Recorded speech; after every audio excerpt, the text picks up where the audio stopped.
जय माता दी दोस्तों, आपका हमारे चैनल कथा परिवार में स्वागत है। प्यारे दोस्तों, आज मैं आपको एक गरीब की नवरात्रि की कहानी सुनाने जा रही हूँ। चलिए शुरू करते हैं। एक छोटे से शहर में एक गरीब स्त्री रहती थी। उसका नाम वैशाली था। वैशाली बहुत ही सीधी सादी औरत थी। उसकी एक 8 साल की बेटी थी। उसकी बेटी का नाम सुनिधि था। वैशाली का पति बीमार रहता था। इस कारण वैशाली को ही काम करना पड़ता था। वैशाली एक सेठ के यहाँ काम करती थी। सेठ बहुत मक्कार तथा दुष्ट था। वह भगवान को बिल्कुल भी नहीं मानता था। वैशाली जब काम करने जाती तो वह सेठ उसको परेशान करता था, लेकिन वैशाली की मजबूरी थी, इस कारण उसे काम करना पड़ता था। वैशाली की जिंदगी इसी तरह चल रही थी। एक दिन वैशाली अपनी झोपड़ी में बैठी थी। तभी एक बूढ़ी औरत आती है और वह वैशाली से कहती है, बेटी भूख लगी है, कुछ खाने को दे दो। तो वैशाली कहती है, माँ हम तो बहुत गरीब है, हमारे पास खाने को कुछ नहीं है। कल रात की एक रोटी है, अगर वो खाओ तो मैं ले आऊं। तब वह बूढ़ी औरत कहती है, ठीक है बेटी दे दो। फिर वैशाली उस बूढ़ी औरत को रात की रोटी लाकर देती है। वह बूढ़ी माई रोटी खा लेती है। फिर वैशाली उसे पानी पिलाती है।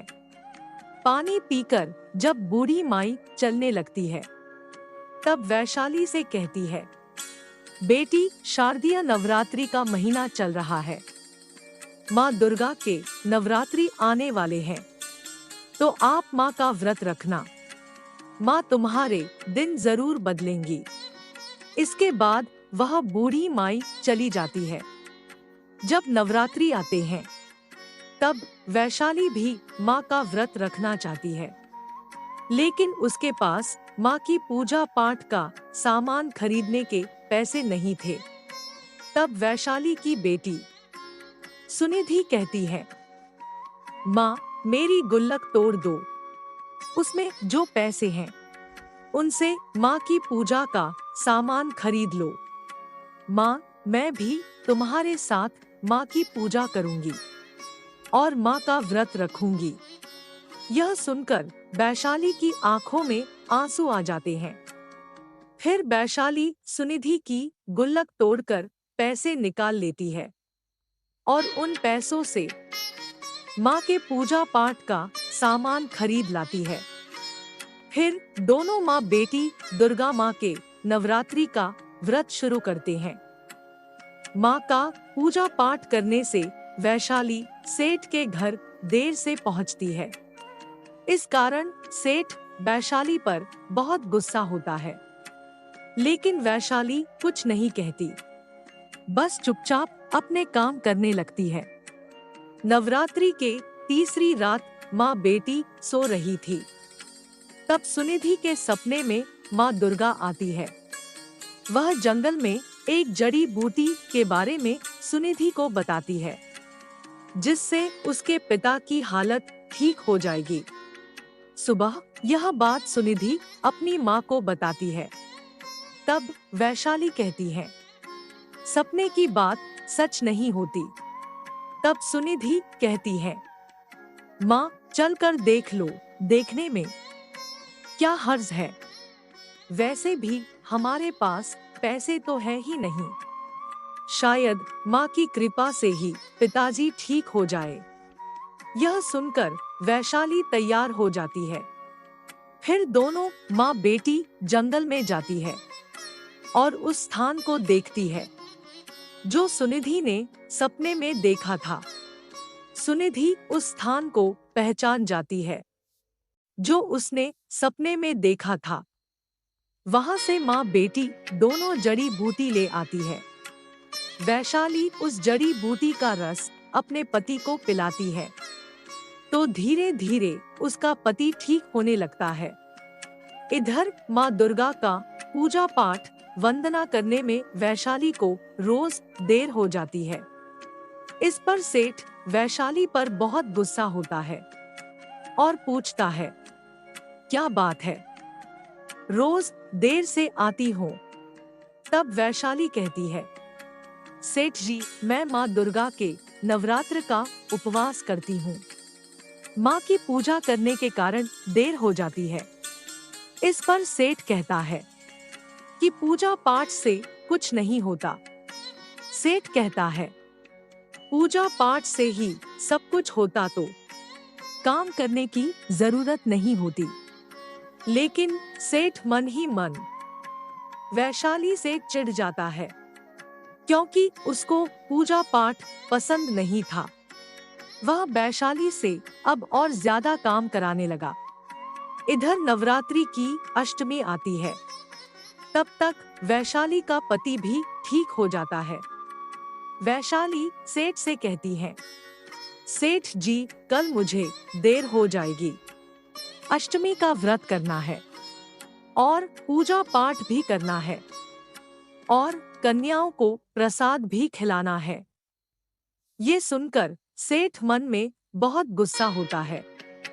वैशाली जब शाम को अपने घर जाने लगती है तो सेठ वैशाली को एक कमरे में बंद कर देता है और कहता है कि देखता हूँ अब कैसे तू पूजा पाठ करेगी।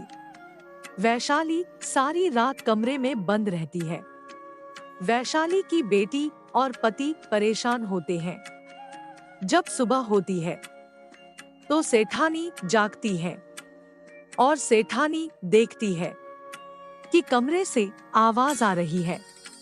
सेठानी जाकर दरवाजा खोलती है तो देखती है वैशाली अंदर बंद है और तब वैशाली से पूछती है कि तुम यहाँ कैसे? तुम्हें यहाँ किसने बंद किया?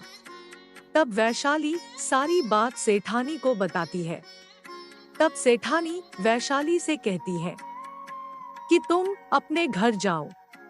वैशाली अपने घर पहुंच जाती है और अपने पति को सारी बात बताती है कि सेठ ने उसे कमरे में बंद कर दिया था, जिससे वो माँ का व्रत पूरा ना कर सकी। फिर वो तीनों मिलकर माँ दुर्गा का पूजा पाठ करते हैं, बच्चों को खाना खिलाते हैं। तभी उस रात को वैशाली के सपने में माँ दुर्गा आती है और माँ दुर्गा वैशाली से कहती है कि तुम्हारी झोंपड़ी के नीचे एक घड़ा दबा है जिसमें सोना चांदी है, तुम उसे निकाल लो। इसके बाद सुबह वैशाली सारी बात अपने पति को बताती है। फिर उसका पति अपनी झोपड़ी में खुदाई करता है तो सच में एक घड़ा निकलता है जो सोने से भरा था। माँ का दिया सपना सच हो गया।